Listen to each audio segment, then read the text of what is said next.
വിശദമായ വാർത്തയിലേക്ക്. നടിയെ ആക്രമിച്ച കേസിലെ അന്വേഷണ ഉദ്യോഗസ്ഥരെ വധിക്കാൻ ഗൂഢാലോചന നടത്തിയെന്ന കേസിൽ നടൻ ദിലീപ് അടക്കമുള്ള പ്രതികൾക്ക് ഹൈക്കോടതി ഉപാധികളോടെ ജാമ്യം അനുവദിച്ചു. ഡിവൈഎസ്പി ബൈജു പൌലോസിനെ ദിലീപ് ഭീഷണിപ്പെടുത്തിയതടക്കമുള്ള കുറ്റങ്ങൾ പ്രഥമദൃഷ്ട്യാ നിലനിൽക്കില്ലെന്ന കോടതി നിരീക്ഷണം പ്രോസിക്യൂഷന് വൻ തിരിച്ചടിയായി. കേസ് റദ്ദാക്കണമെന്നാവശ്യപ്പെട്ട് ദിലീപ് കോടതിയെ സമീപിക്കും. നടിയെ ആക്രമിച്ച കേസിലെ അന്വേഷണ ഉദ്യോഗസ്ഥൻ കൂടിയായ ഡിവൈഎസ്പി ബൈജു പൌലോസിനെ ദിലീപ് നേരിട്ട് ഭീഷണിപ്പെടുത്തിയെന്നതായിരുന്നു പ്രോസിക്യൂഷൻ മുന്നോട്ട് വെച്ച പ്രധാന വാദങ്ങളിലൊന്ന്. വിചാരണ കോടതിയിൽ വെച്ച് നേരിട്ട് ഭീഷണിയെന്നായിരുന്നു മൊഴി. എന്നാൽ ഈ സമയത്ത് അങ്കമാലി കോടതിയുടെ പരിഗണനയിലായിരുന്നു കേസെന്ന് കോടതി കണ്ടെത്തി. സാർ കുടുംബമായി സ്വസ്ഥമായി ജീവിക്കുകയാണെന്ന ദിലീപിന്റെ വാക്കുകൾ ഭീഷണിയായി പരിഗണിക്കാനാവില്ലെന്ന് ഉത്തരവിൽ വ്യക്തമാക്കുന്നു. ദിലീപ് അടക്കമുള്ള പ്രതികൾക്കെതിരെ വധശ്രമം അടക്കമുള്ള കുറ്റങ്ങൾ ഉൾപ്പെടുത്തിയിട്ടുണ്ടെങ്കിലും ഗൂഢാലോചനയുടെ ഭാഗമായി എന്തെങ്കിലും കൃത്യങ്ങൾ നടന്നിട്ടുണ്ട് എന്ന് കണ്ടെത്താതിനാൽ ആ വകുപ്പ് ദുർബലമാണ്. നേരിട്ട് ഭീഷണിപ്പെടുത്തുകയോ പ്രേരണ ചെലുത്തുകയോ ചെയ്തതായി തെളിവുകളില്ലാത്തതിനാൽ ഇതുമായി ബന്ധപ്പെട്ട വകുപ്പുകളും ദുർബലമാണെന്ന് വിധിയിൽ പറയുന്നു. കേസിൽ പ്രോസിക്യൂഷൻ ഉന്നയിക്കുന്ന പല കുറ്റങ്ങൾക്കും തെളിവില്ലാത്ത സാഹചര്യത്തിൽ കേസ് റദ്ദാക്കാൻ ഹൈക്കോടതിയെ സമീപിക്കുമെന്ന് ദിലീപിന്റെ അഭിഭാഷകൻ ബി രാമൻപിള്ള പറഞ്ഞു.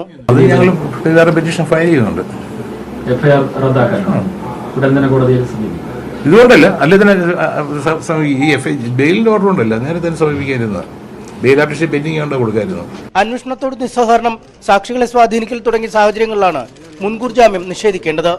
എന്നാൽ ചോദ്യം ചെയ്യലിന് ഹാജരാകൽ, ഫോണുകൾ പരിശോധനയ്ക്ക് നൽകൽ എന്നിവയിലൂടെ ദിലീപ് അന്വേഷണവുമായി സഹകരിക്കുന്നതായി കോടതി വിലയിരുത്തി. നിസ്സഹകരണമുണ്ടായാൽ പ്രോസിക്യൂഷന് കോടതിയെ സമീപിക്കാം. 1 ലക്ഷം രൂപയുടെ 2 ആൾ ജാമ്യം, പാസ്പോർട്ട് കോടതിയിൽ ഹാജരാക്കൽ, അന്വേഷണവുമായി സഹകരിക്കുക തുടങ്ങിയ ഉപാധികളോടെയാണ് ജാമ്യം. ബാലചന്ദ്രകുമാർ വിശ്വാസ്യതയുള്ള സാക്ഷിയല്ലെന്ന പ്രതിഭാഗത്തിന്റെ വാദമടക്കമുള്ളവ പരിശോധിച്ചിട്ടില്ലെന്നും കോടതി വിധിന്യായത്തിൽ വ്യക്തമാക്കുന്നു. ക്രിമിനൽ കേസുകളിൽ പ്രതികളുടെ മൊബൈൽ ഫോണുകൾ പിടിച്ചെടുക്കുന്നതടക്കമുള്ള കാര്യങ്ങളിൽ പുത്തൻ കീഴ്വഴക്കങ്ങളാണ് ദിലീപ് കേസിൽ സൃഷ്ടിക്കപ്പെട്ടിരിക്കുന്നത്. നടിയെ ആക്രമിച്ച കേസിലെ വിചാരണ നടപടികളെയും ഹൈക്കോടതി വിധി സ്വാധീനിക്കപ്പെടുമെന്നാണ് കരുതുന്നത്. കൊച്ചിയിൽ നിന്നും MS അനീഷ് കുമാർ, ന്യൂസ് 18. ജാമ്യം നിഷേധിച്ചാൽ ദിലീപിനെ അറസ്റ്റ് ചെയ്യാൻ എല്ലാ മുന്നൊരുക്കവും ക്രൈംബ്രാഞ്ച് സംഘം നടത്തിയിരുന്നു. ദിലീപിന്റെ ആലുവയിലെ വസതിയിൽ ഉൾപ്പെടെ 4 കേന്ദ്രങ്ങളിലാണ് അതിരാവിലെ മുതൽ ക്രൈംബ്രാഞ്ച് സംഘം നിലയുറപ്പിച്ചത്. ജാമ്യം ലഭിച്ചതിന് പിന്നാലെ ദിലീപ് ആരാധകർ മധുരം വിതരണം ചെയ്തു. ആലുവയിലെ വസതിക്ക് മുമ്പിൽ ദിലീപിന്റെ നീക്കങ്ങൾ നിരീക്ഷിക്കാൻ അതിരാവിലെ മുതൽ 2 അംഗ ക്രൈംബ്രാഞ്ച് സംഘം മഫ്തിയിൽ ഉണ്ടായിരുന്നു. 9 മണിയോടെ 3 അംഗ പോലീസ് സംഘവും സ്ഥലത്തെത്തി. 10 മണിയായപ്പോൾ 5 അംഗ പോലീസ് സംഘം കൂടി മറ്റൊരു വാഹനത്തിലെത്തി. മുൻകൂർ ജാമ്യം തള്ളിയാൽ അറസ്റ്റിലേക്ക് കടക്കാനായിരുന്നു നീക്കം. എന്നാൽ മുൻകൂർ ജാമ്യം അനുവദിച്ചതോടെ ക്രൈംബ്രാഞ്ച് സംഘത്തിന് മേലുദ്യോഗസ്ഥരുടെ വിളിയെത്തി. പിന്നാലെ പോലീസ് സംഘം മടങ്ങി.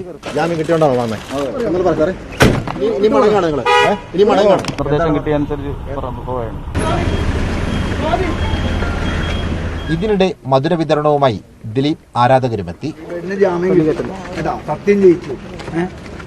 നല്ല പ്രതീക്ഷ ഉണ്ടായി. ഞാൻ FB പോസ്റ്റ് ഇട്ടാർന്ന് ഞാൻ ഒരുപാട് പേരായിട്ട് പറ്റുവെച്ച ആളാണ്. ഒരുപാട് പേരായിട്ട് പലവരായിട്ട് ഞാൻ പറ്റുവെച്ചത്. ഞാൻ ഒറ്റയ്ക്ക് പറ്റുവെച്ചത്. ദിലീപ് താമസിക്കുവാൻ സാധ്യതയുള്ള ആലുവയിലെ വസതി ഉൾപ്പെടെ 4 കേന്ദ്രങ്ങൾ കഴിഞ്ഞ ഏതാനും ദിവസങ്ങളായി പോലീസ് നിരീക്ഷണത്തിലായിരുന്നു.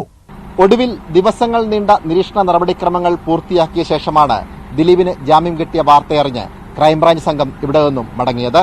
ദിലീപിന്റെ ആലുവയിലെ വസതിയിൽ നിന്നും സനോജ് സുരേന്ദ്രൻ, ന്യൂസ് 18, കൊച്ചി. ദിലീപിന് ജാമ്യം ലഭിച്ചതിൽ സന്തോഷമോ ദുഃഖമോ ഇല്ലെന്ന് സംവിധായകൻ ബാലചന്ദ്രകുമാർ. എന്നാൽ ശക്തനായ പ്രതി പുറത്തു നിൽക്കുന്നത് കേസ് അന്വേഷണത്തെ ബാധിക്കും. തനിക്ക് ഭയമുണ്ടെന്നും ബാലചന്ദ്രകുമാർ പറഞ്ഞു.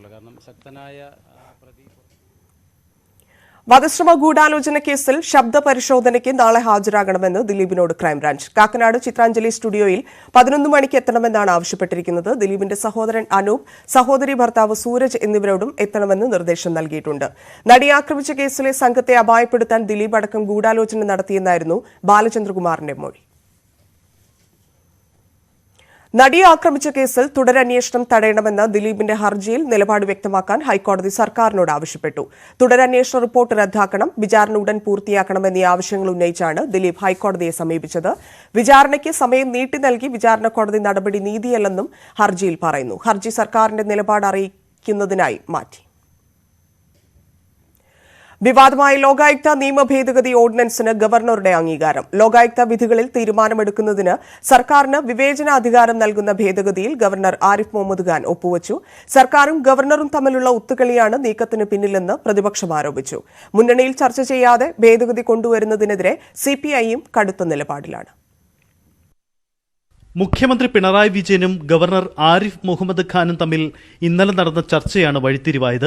വിവാദമായ ഭേദഗതി ഓർഡിനൻസിൽ ഗവർണർ ഒപ്പുവെച്ചു. മന്ത്രിമാരെ മാറ്റി നിർത്തണമെന്ന് ലോകായുക്ത വിധികളുണ്ടായാൽ ഇനി സർക്കാരിന് വിവേചനാധികാരം ഉപയോഗിക്കാം. ഭരണകക്ഷിക്ക് അകത്തു നിന്നും പ്രതിപക്ഷത്തു നിന്നും കടുത്ത എതിർപ്പുകൾ ഉണ്ടായിട്ടും ഓർഡിനൻസുമായി സർക്കാർ മുന്നോട്ടു പോവുകയായിരുന്നു. ഭേദഗതി നീക്കത്തിൽ ഗവർണർ ആവശ്യപ്പെട്ട വിശദീകരണം സർക്കാർ നൽകി. വിദേശ സന്ദർശനത്തിന് ശേഷം മടങ്ങിയെത്തിയ മുഖ്യമന്ത്രി നേരിട്ടെത്തി ഓർഡിനൻസിൽ ഒപ്പിടണമെന്ന് ഗവർണറോട് അഭ്യർത്ഥിച്ചു. തൊട്ടു പിന്നാലെ ഓർഡിനൻസിൽ ഒപ്പുവെച്ച ഫയൽ സർക്കാരിന് രാജ്ഭവൻ കൈമാറി. അടുത്തയാഴ്ച നിയമസഭാ സമ്മേളനം ആരംഭിക്കാനിരിക്കെ തിടുക്കപ്പെട്ട ഓർഡിനൻസ് പുറത്തിറക്കിയത് വിവാദമായി തന്നെ അവശേഷിക്കും. സർക്കാരും ഗവർണറും തമ്മിൽ ഒത്തുകളി നടന്നുവെന്നാണ് പ്രതിപക്ഷ ആരോപണം. ഇതിനു പിന്നിൽ ഇടനിലക്കാരുണ്ടെന്നും പ്രതിപക്ഷ നേതാവ് ആരോപിക്കുന്നു. മുഖ്യമന്ത്രിക്ക് ഇനി ഭയപ്പെടേണ്ട ആവശ്യമില്ല ലോകായുക്തയിൽ പെൻഡിംഗ് ആയിരിക്കുന്ന കേസിനെ കുറിച്ച്.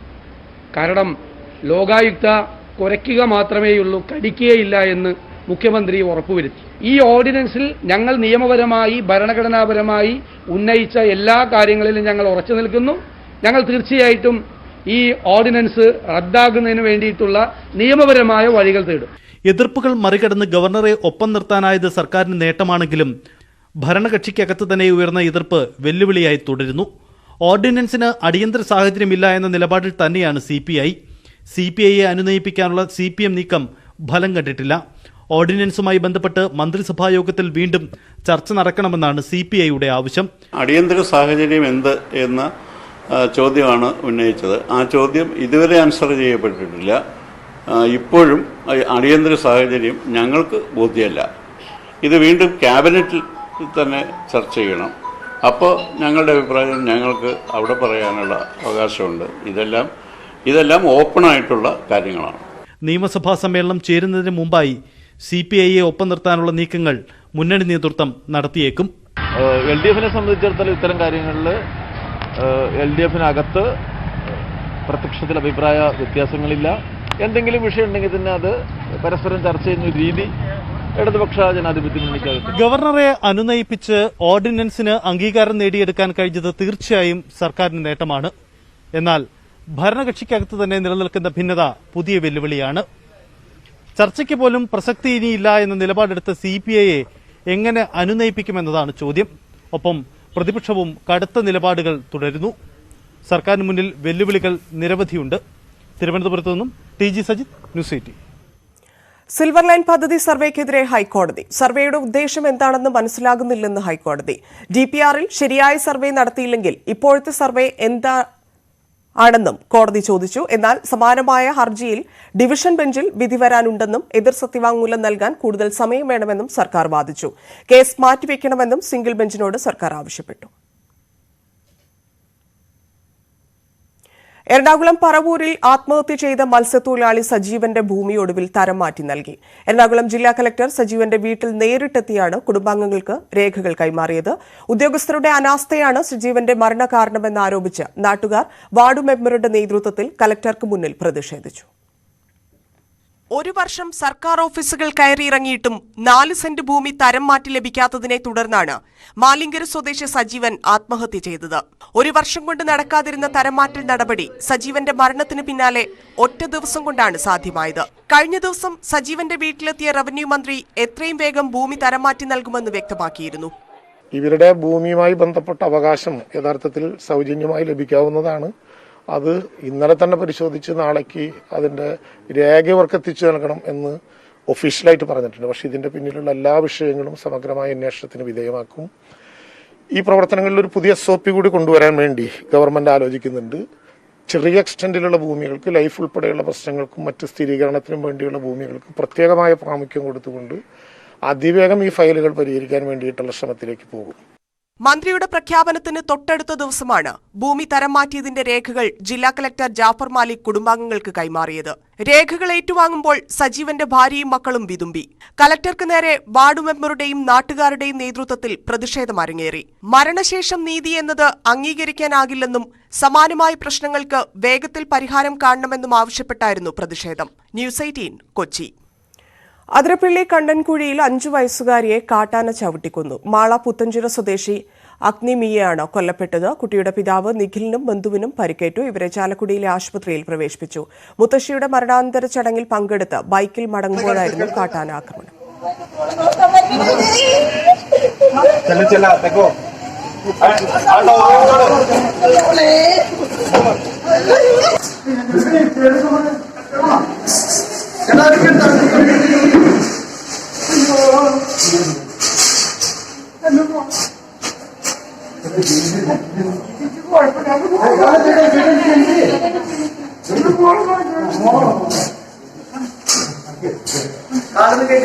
അതിരപ്പള്ളി കണ്ണൻകുഴിയിലാണ് 5 വയസ്സുകാരിയെ കാട്ടാന ചവിട്ടിക്കൊന്നത്.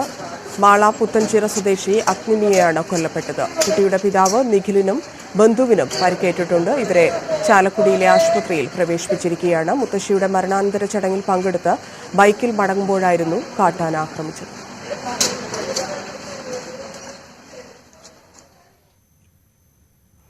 സംസ്ഥാനത്ത് ഇന്ന് 22,524 പേർക്ക് കോവിഡ്. തിരുവനന്തപുരത്ത് 3,493, എറണാകുളം 3,490, കോട്ടയം 2,786, കൊല്ലം 2,469 എന്നിങ്ങനെയാണ് ജില്ലകളിലെ കണക്കുകൾ. 28.62 TPR. കഴിഞ്ഞ 24 മണിക്കൂറിനിടെ 78,682 സാമ്പിളുകളാണ് പരിശോധിച്ചത്. ഇന്ന് 14 മരണം കോവിഡ് മൂലമാണെന്ന് സ്ഥിരീകരിച്ചു. നേരത്തെ പരിഗണിക്കാത്ത 846 പേരുടെ മരണവും പട്ടികയിൽ ഉൾപ്പെടുത്തി. ഇതോടെ സംസ്ഥാനത്തെ ആകെ മരണം 59,115. രാജ്യത്ത് കോവിഡ് വ്യാപനം കുറയുന്നു. പ്രതിദിന കേസുകൾ 1 ലക്ഷത്തിലേക്ക് താഴ്ന്നു. എന്നാൽ മരണനിരക്കിൽ വർധനവ് തുടരുകയാണ്. രോഗവ്യാപനം കുറഞ്ഞ പശ്ചാത്തലത്തിൽ എല്ലാ കേന്ദ്ര സർക്കാർ ജീവനക്കാരും ജോലിക്ക് ഹാജരാകാൻ കേന്ദ്ര സർക്കാർ നിർദ്ദേശിച്ചു. അതിനിടെ കോവിഡ് വാക്സിൻ സ്പുട്നിക് ലൈറ്റിന് രാജ്യത്ത് അടിയന്തര ഉപയോഗത്തിന് അനുമതി നൽകി. ഇടവേളയ്ക്ക് ശേഷം വാർത്തകൾ തുടരും. കൂടുതൽ വാർത്തകൾക്ക് malayalam.news18.com.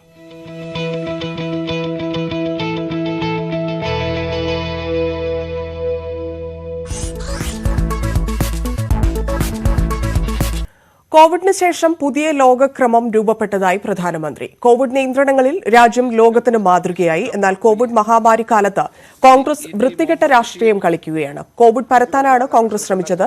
രാഹുൽ ഗാന്ധിക്കെതിരെയും പ്രധാനമന്ത്രി വിമർശനം ഉന്നയിച്ചു. ഇന്നുപോലും രാഹുൽ ഗാന്ധി ലോക്സഭയിൽ ഇല്ലെന്ന് പ്രധാനമന്ത്രി പറഞ്ഞു. രാഷ്ട്രപതിയുടെ നയപ്രഖ്യാപനത്തിന്മേലുള്ള നന്ദിപ്രമേയ ചർച്ചയ്ക്ക് ലോക്സഭയിൽ മറുപടി നൽകുകയായിരുന്നു പ്രധാനമന്ത്രി. ഉത്തർപ്രദേശ് നിയമസഭാ തെരഞ്ഞെടുപ്പിൽ അസദുദ്ദീൻ ഉവൈസിയുടെ മജ്ലിസെ ഇത്തിഹാദുൽ മുസ്ലിമുമായി സഹകരിച്ച് മുസ്ലിം ലീഗ്. 2 മണ്ഡലങ്ങളിൽ ഉവൈസിയുടെ പാർട്ടിയുടെ പിന്തുണ മുസ്ലിം ലീഗ് സ്ഥാനാർത്ഥിക്കാണ്. കോൺഗ്രസ് സഖ്യത്തിൽ നിന്ന് മാറി ലീഗ് ഉവൈസിയുമായി സഹകരിക്കുന്നതിനെതിരെ ലീഗിനുള്ളിൽ നിന്ന് തന്നെ വിമർശനമുയരുന്നുണ്ട്. ഉത്തർപ്രദേശ് നിയമസഭാ തെരഞ്ഞെടുപ്പിൽ ആഗ്ര, ഉന്നോവ മണ്ഡലങ്ങളിലാണ് മുസ്ലിം ലീഗ് സ്ഥാനാർത്ഥികൾ മത്സരിക്കുന്നത്. ഈ മണ്ഡലങ്ങളിൽ അസദുദ്ദീൻ ഉവൈസിയുടെ മജ്ലിസെ ഇത്തിഹാദുൽ മുസ്ലിമീൻ പാർട്ടിയുടെ പിന്തുണ ലീഗ് സ്ഥാനാർത്ഥികൾക്കാണ്. പാർട്ടി സ്ഥാനാർത്ഥികൾക്ക് വോട്ട് തേടി എംപിമാരായ ഇ.ടി. മുഹമ്മദ് ബഷീർ, സമദാനി, പി.വി. അബ്ദുൽ വഹാബ് എന്നിവർ കഴിഞ്ഞ ദിവസം മണ്ഡലത്തിൽ പ്രചാരണത്തിനെത്തി. ഉവൈസിയുടെ പാർട്ടിയും ലീഗ് സ്ഥാനാർത്ഥിക്കായി പ്രചാരണത്തിനുണ്ട്. യു.പിയിലെ നിർണായക തെരഞ്ഞെടുപ്പിൽ കോൺഗ്രസ് സഖ്യത്തിനൊപ്പം നിൽക്കാൻ ലീഗിന് കഴിയാതിരുന്നതെന്തുകൊണ്ടെന്നാണ് പാർട്ടിക്കുള്ളിൽ ഇപ്പോഴുയരുന്ന ചോദ്യം. ലീഗിനെ ഒപ്പം നിർത്തി യു.പിയിൽ തിരഞ്ഞെടുപ്പിനെ നേരിടാൻ കോൺഗ്രസിന് താൽപര്യമില്ലെന്ന് വ്യക്തമായതോടെയാണ് ലീഗ് മറ്റു വഴി തേടിയതെന്നാണ് സൂചന. തീവ്ര നിലപാടുകൾ എടുക്കുന്നുവെന്ന് ആരോപണമുള്ള ഉവൈസിയുമായി തെരഞ്ഞെടുപ്പ് ധാരണകൾ വേണ്ടെന്ന് നേരത്തെ ലീഗ് തീരുമാനിച്ചിരുന്നതാണ്.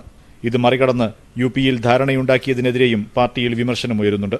അതേസമയം മജ്ലിസെ ഇത്തിഹാദുൽ മുസ്ലിമീൻ സ്ഥാനാർത്ഥികളുടെ പത്രിക 2 മണ്ഡലങ്ങളിൽ തള്ളിപ്പോയപ്പോൾ അവർ പിന്തുണയ്ക്കുക മാത്രമാണ് ചെയ്യുന്നതെന്നും ഉവൈസിയുടെ പാർട്ടിയുമായി സഖ്യമില്ലെന്നുമാണ് ലീഗ് വിശദീകരണം. മുഹമ്മദ് ഷഹീദ്, ന്യൂസ് 18 കോഴിക്കോട്. പാമ്പുകടിയേറ്റ് കോട്ടയം മെഡിക്കൽ കോളേജിൽ ചികിത്സയിലായിരുന്ന വാവ സുരേഷ് വീട്ടിലെത്തി. ഇന്ന് രാവിലെ 11 മണിയോടെയാണ് വാവ സുരേഷ് ആശുപത്രി വിട്ടത്. 2ാം ജന്മമാണെന്നും എല്ലാവരുടെയും പ്രാർത്ഥനയ്ക്ക് നന്ദിയുണ്ടെന്നും വാവ സുരേഷ് പറഞ്ഞു. പാമ്പുപിടുത്തം തുടരാനാണ് വാവ സുരേഷിന്റെ തീരുമാനം.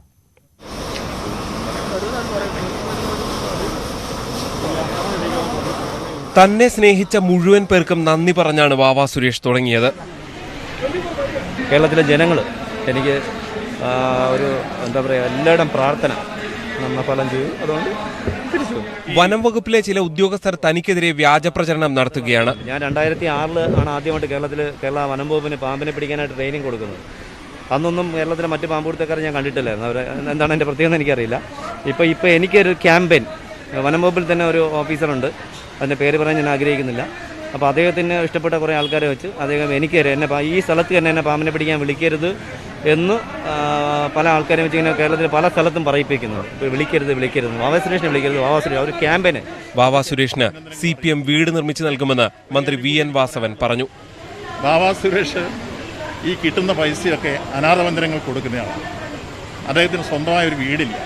അതുകൊണ്ട് ഞങ്ങൾ CPIMൻ്റെ നേതൃത്വത്തിലുള്ള കോട്ടയം അഭയൻ ചാരിറ്റബിൾ സൊസൈറ്റി തിരുവനന്തപുരത്തെ DC-യുടെ സഹായത്തോടെ ഒരു വീട് നിർമ്മിച്ചു കൊടുക്കാൻ ഞങ്ങൾ തീരുമാനിച്ചു. അത് സുരേഷ് സ്വീകരിക്കാമെന്ന് സമ്മതിച്ചു കഴിഞ്ഞു. നട്ടലിനേറ്റ പരിക്ക് മൂലമാണ് പാമ്പുപിടുത്തത്തിനിടെ പിഴവ് സംഭവിച്ചതെന്നാണ് വാവാ സുരേഷിന്റെ വിശദീകരണം. 2 ആഴ്ചത്തെ വിശ്രമത്തിന് ശേഷം വീണ്ടും ജനങ്ങൾക്കൊപ്പം ഇറങ്ങാനാണ് വാവാ സുരേഷിന്റെ ആഗ്രഹം. രീതിക്ക് മാറ്റം വരുത്താൻ അത് ഇനി ഇവിടുന്ന് അടുത്ത നടപടി ഇനി എന്ത് ചെയ്യണമെന്ന് ഞാൻ ഇനി പിന്നെ ആലോചിക്കും. പിന്നെ ഇതിന് രീതി ഇനിയിപ്പോൾ ഒരു പാമ്പ് കൊടുത്ത ഒരു പുതിയ ഇനി ഇതിലോട്ട് എന്താ പറയുക ചിന്തിച്ച് മുന്നോട്ട് പോകും. അത് ഇനി മരണം വരെ അത് തന്നെ ആയിരിക്കും. അതിന് ഒരു സംശയം ഒരിക്കലും ഒരു പിന്മാറ്റം ഉണ്ടാവുകയില്ല. ഇമ്മാനുവൽ തോമസിനൊപ്പം G ശ്രീജിത്ത്, News 18 കോട്ടയം. മറ്റു വാർത്തകൾ ചുരുക്കത്തിൽ. അഴിമതി പോരാട്ടങ്ങൾക്കുള്ള അന്ത്യകൂദാശയാണ് ലോകായുക്ത ഓർഡിനൻസ് എന്ന് രമേശ് ചെന്നിത്തല. ഗവർണറുടെ തീരുമാനം അഴിമതിക്കെതിരായ അവസാനത്തെ വാതിലും അടയ്ക്കുന്നു.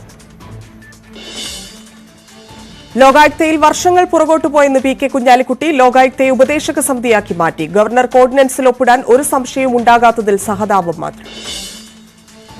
സ്വപ്ന സുരേഷിന്റെ വെളിപ്പെടുത്തലിൽ തുടരന്വേഷണം വേണമെന്ന് പ്രതിപക്ഷ നേതാവ്. മുഖ്യമന്ത്രി നിരപരാധിയെന്ന സ്വപ്നയുടെ ശബ്ദരേഖ ഗൂഢാലോചന നടത്തി വനിതാ പോലീസുകാരിയെ കൊണ്ട് നടപ്പാക്കിയതാണെന്നും VD സതീശൻ. കോടതിയിൽ പറഞ്ഞ കാര്യമാണ് സ്വപ്ന വെളിപ്പെടുത്തിയതെന്നും സ്വർണ്ണക്കടത്ത് കേസിൽ പുനരന്വേഷണം വേണമെന്നും ചെന്നിത്തല. ഒരന്വേഷണ ഏജൻസിയെയും വിശ്വസിക്കാനാകുന്നില്ലെന്നും ചെന്നിത്തല. സ്വപ്ന സുരേഷിന്റെ വെളിപ്പെടുത്തൽ കോടതിയുടെ മുന്നിലുള്ള കാര്യങ്ങളാണെന്ന് LDF കൺവീനർ. കാര്യങ്ങൾ തെളിഞ്ഞു വരട്ടെയെന്നും അപ്പോൾ പ്രതികരിക്കാമെന്നും A വിജയരാഘവൻ. കുപ്രസിദ്ധ ഗുണ്ട പല്ലൻ ഷൈജു പോലീസ് പിടിയിൽ. വയനാട്ടിലെ റിസോർട്ടിൽ നിന്നാണ് ഷൈജുവിനെ മലപ്പുറം കോട്ടയ്ക്കൽ പോലീസ് പിടികൂടിയത്. കാപ്പ നിയമം ചുമത്തി തൃശൂർ ജില്ലയിൽ നിന്ന് പുറത്താക്കിയിരുന്ന പല്ലൻ ഷൈജു സമൂഹമാധ്യമങ്ങളിലൂടെ പോലീസിനെ വെല്ലുവിളിച്ച ശേഷം മുങ്ങുകയായിരുന്നു. ഗുണ്ടാ സംഘങ്ങൾ തമ്മിലുള്ള ഏറ്റുമുട്ടലിനിടെ പരിക്കേറ്റ് ചികിത്സയിലായിരുന്ന കൊലപാതക കേസ് പ്രതി മെന്റൽ ദീപു മരിച്ചു. തിരുവനന്തപുരം മെഡിക്കൽ കോളേജിൽ ചികിത്സയിലിരുന്ന ദീപു ഇന്ന് രാവിലെയാണ് മരിച്ചത്. കാസർഗോഡ് പോലീസിന് നേരെ ഗുണ്ടാ ആക്രമണം. SIക്ക് ഉൾപ്പെടെ 4 പോലീസുകാർക്ക് പരിക്ക്. ഹോട്ടലിൽ മദ്യപിച്ച് ബഹളം വെച്ച ആളെ പിടികൂടാനുള്ള ശ്രമത്തിനിടെയാണ് ആക്രമണം. പ്രതി 3 പേർ കസ്റ്റഡിയിൽ. വന്യജീവി ആക്രമണങ്ങൾക്ക് പരിഹാരം കാണാൻ കണ്ണൂർ ആറളം ഫാമിൽ ജനപ്രതിനിധികളുമായും ഉദ്യോഗസ്ഥരുമായും ചർച്ച നടത്തി മന്ത്രിതല സംഘം. മന്ത്രിമാരായ K Radhakrishnan, MV Govindan, AK Saseendran എന്നിവരുടെ സാന്നിധ്യത്തിലായിരുന്നു ചർച്ച. അട്ടപ്പാടി ഷോളയൂർ പഞ്ചായത്തിലെ കള്ളക്കര ആദിവാസി ഊരിൽ നിന്ന് കാണാതായ 15-കാരിയുടെ മൃതദേഹം വീടിന് സമീപത്തെ കിണറ്റിൽ നിന്ന് കണ്ടെത്തി. കള്ളക്കര ഊരിലെ മരുതൻ മരുതി ദമ്പതികളുടെ മകൾ ധനുഷയുടെ മൃതദേഹമാണ് കണ്ടെത്തിയത്.